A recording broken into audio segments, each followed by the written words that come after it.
dia, boa tarde, boa noite. Me chamo Bruno. Neste vídeo eu vou falar um pouco sobre Cavaleiros do Zodíaco novamente, mas dessa vez especificamente de Lost Canvas. Como vocês podem ver, eu tenho a coleção completa de mangás do Lost Canvas. Aqui está um exemplo de um dos volumes. E vou falar um pouco dessa obra, tá? Do que eu acho dela, do que eu acho bom, do que eu acho ruim, e explicar o porquê que vocês devem dar uma oportunidade para ela. Provavelmente eu vou dar spoilers, então se você nunca leu ou não conhece a obra, não assista esse vídeo, porque eu vou falar para incentivar, mas eu vou contar alguma coisa sobre os personagens, então provavelmente eu vou falar de alguma coisa do futuro da obra, então se você não conhece, não assista, leia primeiro, depois você venha cá e veja esse vídeo para ver se você concorda com a minha opinião sobre esse assunto. Lost Canvas, ele é uma história paralela, tá? Ele não é canônica da história do Cavaleiro do Zodíaco, ele não faz parte da cronologia oficial, né, do enredo oficial. É como se fosse uma linha do tempo diferente, ele faz parte de uma outra dimensão, né? Se você tem aqui a parte principal, a Lost Canvas seria essa segunda linha aqui, então ela é uma parte diferente, é uma parte paralela, e eu, como fã de Cavaleiros, eu já fiz até um vídeo sobre, para mim, esta obra ela supera a original. Por incrível que pareça, normalmente não é essas coisas que acontecem, mas ela para mim supera. A obra original, ela trata de princípios do começo, né? Então ela introduz muito bem quem são os cavaleiros, o porquê que eles lutam e todas as motivações tudo lá. Ele é muito importante para isso. Então tem umas histórias boas, eu adoro Cavaleiros do Zodíaco, todas são muito bem feitas, tem os seus problemas, mas no geral ela é bem feita. Agora Lost Canvas é maravilhosa, tá? Ela tem 25 volumes, a história oficial, 25 volumes.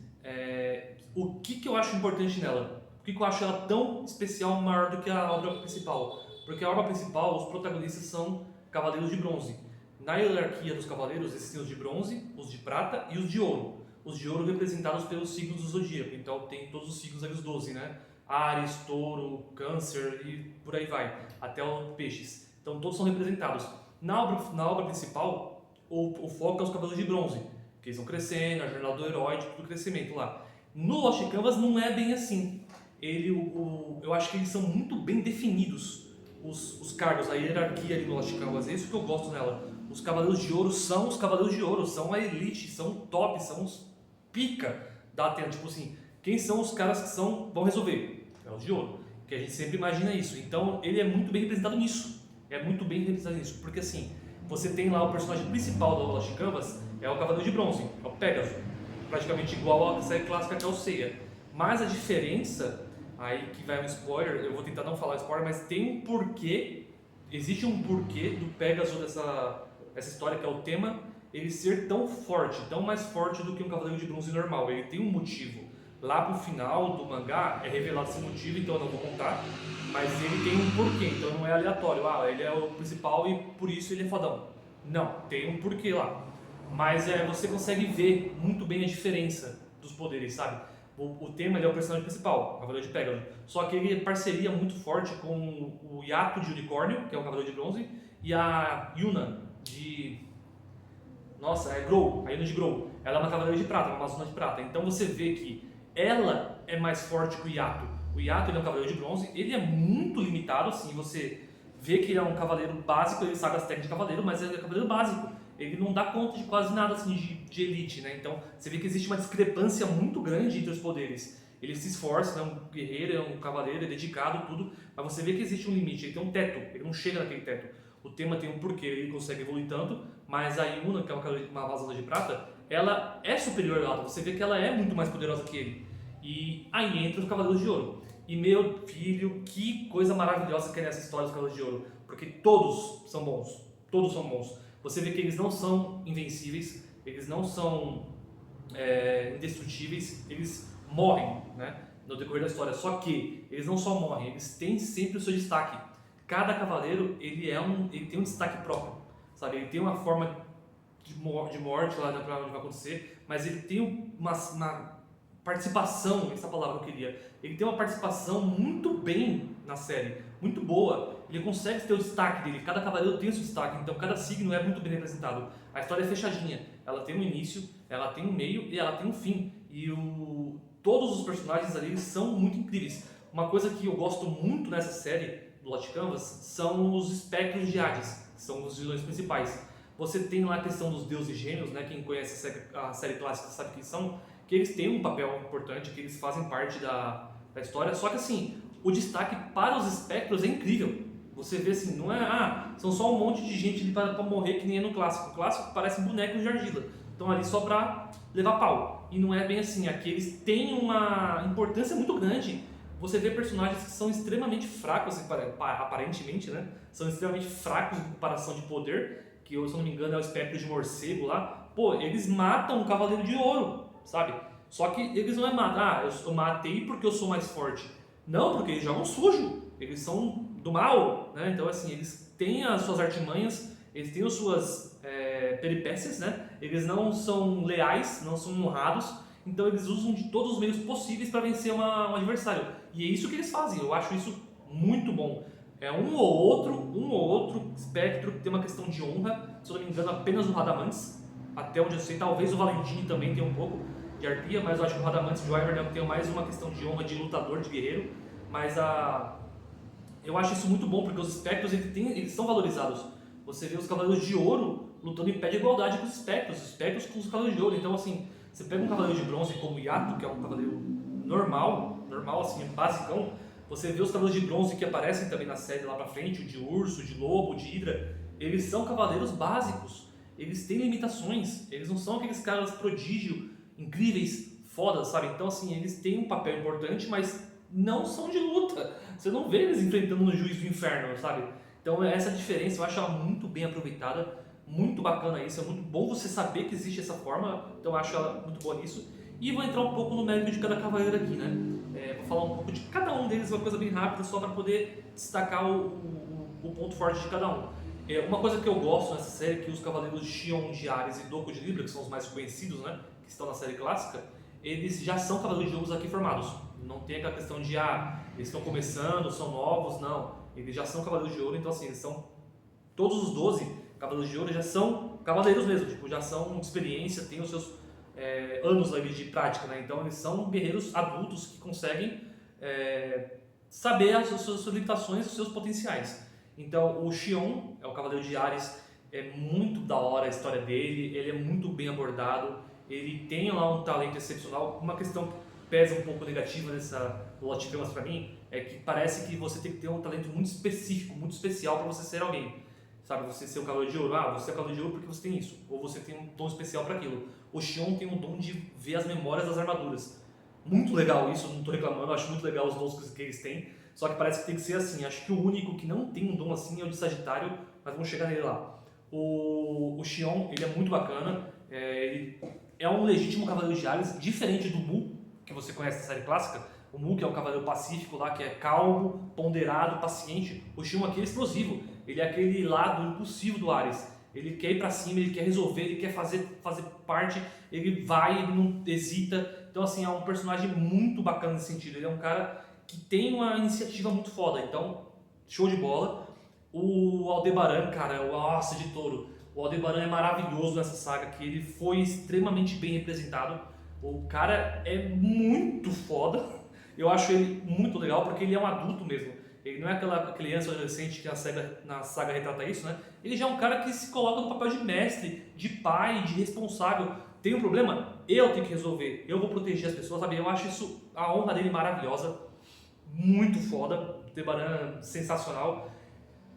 Gêmeos, aí Gêmeos eu vou deixar um pouco pro final, porque eles só aparecem mais pro final, então eu vou deixar ele pro final. Aí tem o Manigold Câncer. Câncer foi extremamente bem representado aqui, né? Diferente da série clássica com Mascarada da Morte.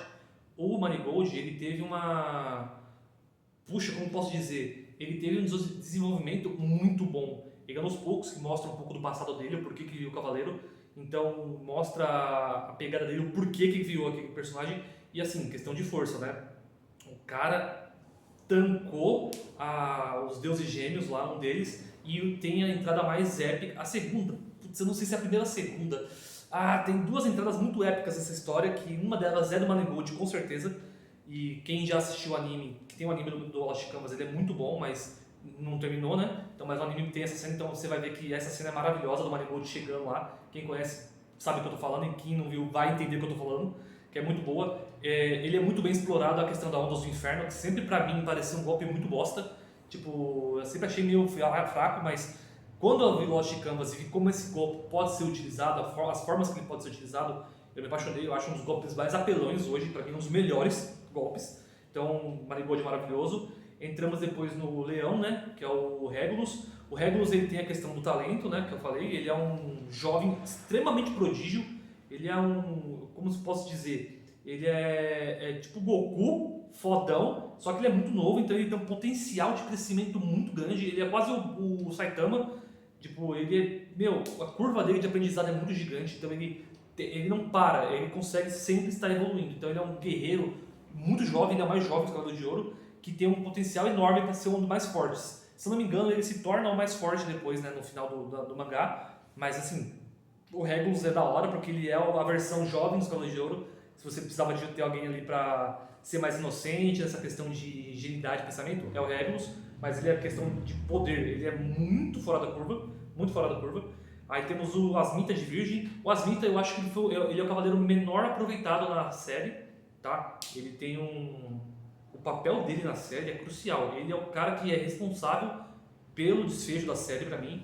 Se não fosse ele, poderia ser uma outra reviravolta na série, mas o Asmita de Virgem, que é questão de cosmo, assim, ele é um absurdo, um absurdo. Ele tem um papel extremamente importante, então você vai ver assim, a questão de sacrifício dele é maravilhosa.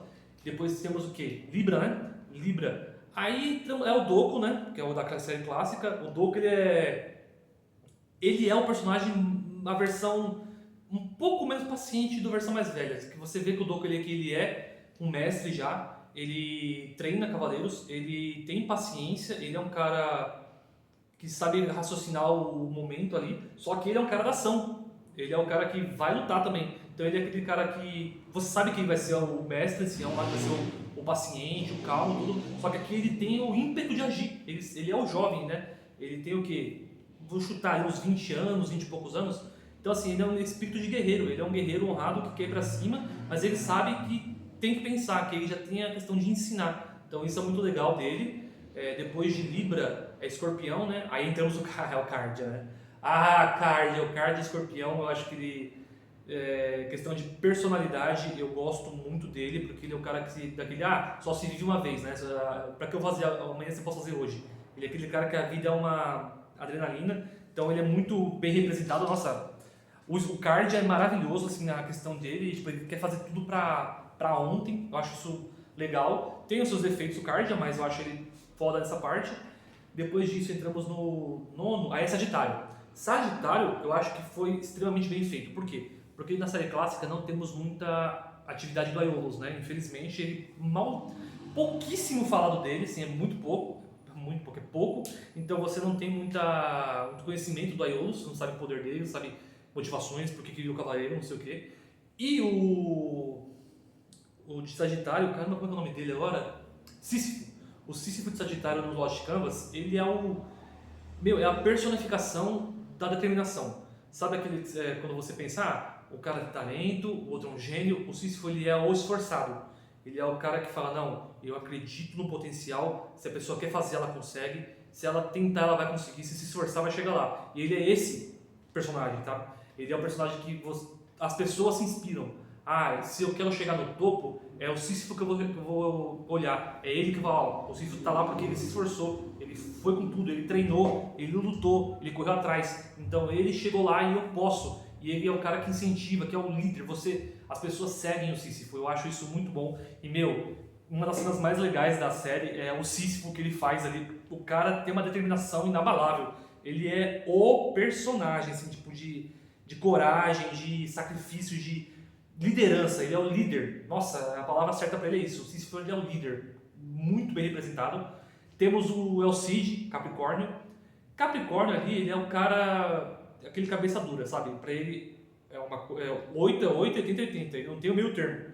Ele ou é isso, sabe assim? Então, mas ele foi bem representado. Eu prefiro o Shura, eu acho o Shura melhor, né, como personalidade. Mas o Elcid ele tem umas lutas legais contra os deuses dos sonhos. Foi muito bem também. Então o Capricórnio ele tem a questão da rigidez dele, que é também como se fosse uma espada, que é o símbolo dele, né? da Excalibur, então ele é o cara que não pode ceder. Ele é o cara que tem que finca o pé e fala, não passa por mim. Eu acho isso muito legal também, essa particularidade dele. Aí depois o Capricórnio é o Aquário, né, o Degel. Cara, o Degel eu prefiro muito mais o Camus, mas o Degel ele é, vamos dizer que é a parte inteligente dos cavaleiros, o sabedoria, o conhecimento, sabe? Ele é o cara que é estudioso e na necessidade ele se mostra poderoso. Mas ele é um cara que o papel dele é importantíssimo lá na série, dele e do Card, eles participam juntos, né, Escorpião e Aquário. Mas o Degel, ele é simples, assim, o Cavaleiro, eu acho que pra mim é o que tem menor destaque. Você vai lembrar dele por causa dos feitos dele, assim, legal, a luta dele foi bacana pra caramba, mas não tem tanto destaque nele, assim, nessa questão. Acho que ficou bem o Degel mais fraquinho nessa parte. E por último o Albafica, peixes, né? Aí, cara, o Albafica ele ganhou o coração de muita gente. Se todo mundo odiava o Afrodite, tipo, foi mal representado, eu adoro o Afrodite, eu tenho o porquê que eu gosto tanto dele aqui, depois um dia que sabe posso falar, mas o Albafica, ele é foda pra caralho, tipo, a introdução dele é bem no começo, o anime ficou muito bem representado ele, o cara, os ataques dele são incríveis, as técnicas, o porquê que ele luta, aí você vê logo na primeira, é uma das primeiras batalhas do desenho, do anime, do mangá, que é o Albafica de peixes contra o Minos de Griffon. Aí você vê, é um espectro, Juiz do Inferno contra o Cavaleiro de Ouro, e o espectro é mais forte. Então você vê que é valorizado, não é só, os cavaleiros são insuperáveis, não. O espectro é mais forte, mas ali entra a questão da tática, né? Não é só questão de força, é questão de técnica, de como você faz o combate. E eu acho que isso é um ponto muito importante no Lost Canvas. Não é só questão de poder, é questão de como você aplica esse poder. Porque nem tudo é o mais forte vence do mais fraco, não necessariamente. Aqui você tem que ter técnica, você tem que saber utilizar aquilo. O seu golpe ele pode ser incrivelmente eficaz contra um e inútil contra o outro. O Albafica trata de veneno, ele mexe com veneno. Então, por mais que ele seja mais fraco do que o espectro lá, o Juiz do Inferno, ela só uma gota de veneno que você mata o espectro. Então, assim, você tem que saber como fazer isso, pegar ali. E eles têm isso, a tática deles é muito importante. A estratégia na batalha, eu acho isso muito legal. O Albafica tem muito isso, o que ficou muito bem feito. E por último, falar dos gêmeos, né? Que gêmeos é aquele negócio, né? Aqui foi uma história repetida, que são gêmeos, tem duas personagens, que é o Defteros e o Aspros. E cara, por mais que na saga clássica você tenha a discussão entre Shaka ou Saga, quem é o mais forte, Virgem ou Gêmeos, pra mim aqui na Lost Canvas é extremamente direto o que a autora quis dizer. Pra mim, né? Gêmeos é o mais forte, tá? Os dois, por incrível que pareça, os dois são muito fortes, eles são espetaculares. O Defteros, ele é o cara... Nossa, o que eu posso dizer do Defteros? Ele é muito bem desenvolvido, assim, as motivações dele, sabe? Por que ele faz o que faz. É muito bem feito, foi muito bem desenvolvido, foi muito bem encaixado. Só que eu amo o Aspros. O Aspros, ele é foda. Eu acho o Aspros incrível e ele, pra mim, tem a melhor entrada. Foi ele? Não, a melhor entrada foi o Defteros. Defteros tem a melhor entrada da série, que não teve no anime, não chegou nessa parte. Mas tem uma entrada, para quem isso eu vou falar, que é uma entrada no santuário, que entra uma questão de regras, né, que você não pode teletransportar no santuário, só que os Cavaleiros Gêmeos têm uma questão que eles mexem com outras dimensões, né, ele consegue vagar por outras dimensões. E ele tem uma entrada no santuário, numa parte nessa frente, que tá tendo uma porradaria lá, uma briga intensa, não sei o que, do nada abre um portal de outra dimensão e o Defteros vem carregando. Foi o Defteros? Não, foi o Aspros. Lembrei, foi o Aspros no final. O Aspros vem carregando o Xion e o Doku do braço, assim, ó, falando: leva esses dois mortos aí que não estão fazendo nada, deixa eles descansar que agora eu, papai aqui que vai cuidar. Nossa, essa entrada do Aspros é maravilhosa, acho que é por isso que eu gosto tanto dele. E, a história é muito bem feita, como eu disse, ela é bem encaixada, ela tem um começo, tem um meio, tem um fim. Os personagens são muito bem desenvolvidos, todos têm o seu destaque. Todos têm a sua participação importantíssima. Você tem a questão da hierarquia de quem é cavaleiro de bronze, prata e ouro. Sabe que tem os níveis ali que são importantes de força, mas o mais importante são as técnicas, né? Como você utiliza elas nas batalhas, as táticas disso para você implementar. Então, isso foi muito bem encaixado, sabe? Então, 25 volumes, vale a pena, leiam. Muito bom, o final é legal também, é muito bem explicado. E para quem é fã, gostou, fizeram também a questão dos Gaidens, né? Eu também tenho aqui os volumes Gaidens, eu tenho todos na verdade, Dalbáfica, Cardia. Os Gaidens são o quê? São histórias dos Cavaleiros de Ouro específico do Lost Canvas. Essa aqui é a história da Guerra de Hades, né? A história completa, maravilha, a história principal do Lost Canvas. E esses Gaidens são histórias particulares deles. Aí entra uma questão muito interessante. Aqui tem histórias de antes dessa guerra, que mostram um pouquinho do passado de cada Cavaleiro de Ouro, né? Ou depois, no caso do Xion e do Doku, que são os cavaleiros que sobrevivem, mostram um pouco depois da Guerra Santa. Então mostra um pouco do que eles fizeram após a guerra, o que aconteceu.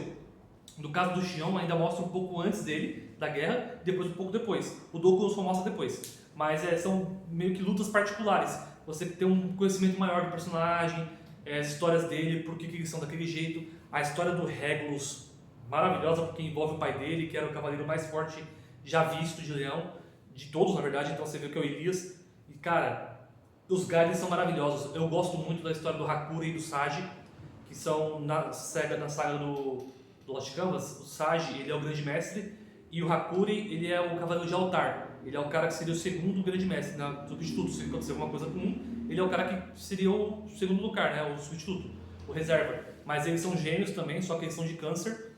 Então, são muito incríveis na história, principalmente o Hakuri, a participação dele é maravilhosa, mas o Sage também, como grande mestre, isso é muito bem desenvolvido. E as histórias dele, dos Gaidens, do Hakuri e do Sage, nossa, eles remontam à Guerra Santa anterior a essa, do Lost Canvas. Então você vê outros cavaleiros de outra época, de 200 anos atrás, sabe, 230 anos atrás, sei lá, muito tempo. Então você vê o passado deles, por que eles são quem são hoje, o porquê que eles têm essa antipatia com os deuses gêmeos. Nossa, as histórias Gaiden são muito legais, é um complemento muito bacana para a história.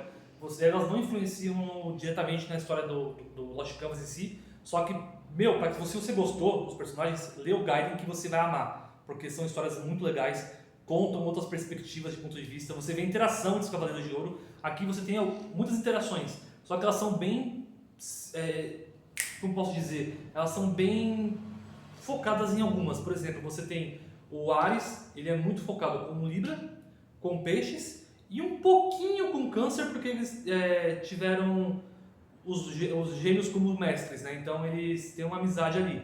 Aí você tem o Libra, que é amigo do Ares, amigo do Touro, o Touro é amigo dos Gêmeos e do Sagitário. Então assim, no Gaiden mostra essas interações um pouco maiores, mostra as interações deles com outros personagens que não tinham muita ligação. E, ficou muito bem feito, os Gaidens são incríveis, leiam também, maravilhoso. Então, você sempre tem essas duas portas assim para entrar, tá? O Lost Canvas, para mim, é a obra perfeita porque ele dá esse foco nos Cavaleiros de Ouro, que é o que todo mundo queria ver. Ele mostra que tem diferença de hierarquia, tá? Não é... O bronze, ele pode ser maior que o ouro, claro, questão de treino, questão de esforço, pode sim, mas a diferença é essa. Vira Cavaleiro de Ouro, quem é forte para ser Cavaleiro de Ouro, sabe? E você tem que ter essa distinção, porque senão todo mundo era, não existia Cavaleiro de Bronze. E nessa saga é bem distribuída essa parte, eu acho isso muito bem feita, sem falar na questão dos cavaleiros que são muito bem aproveitados, são muito bem explorados. E cara, a história também é muito boa, ela tem um desenvolvimento muito bom, ela tem motivação. Nossa, a história do Alone é fantástica, o porquê ele faz o que faz, então top. Eu não vou falar do Pegasus aqui pra vocês verem lá, mas cara, pessoal, leiam, porque infelizmente o anime não foi completado, ele parou acho que na metade, se não me engano. Eu acho que não vai ter continuação, por questão de direitos autorais lá, de quem publica não sei o que, então vai ser meio complicado. Quem sabe um dia, a gente espera, né, temos sonhos, seria fantástico, porque a animação ela é ótima, ela é muito bem feita, eu adorei a animação do Lost Canvas, mas não é completa, e o mangá então procurem ler, quem gosta de ler dê uma oportunidade, porque assim, a história é muito boa mesmo. Quem gosta de Cavaleiros, é uma tremenda de uma sacada, leiam que eu acho a história melhor do que a do clássico, certo? Então tenham a oportunidade. E com isso eu me despeço por aqui hoje, um grande beijo a todos e tchau!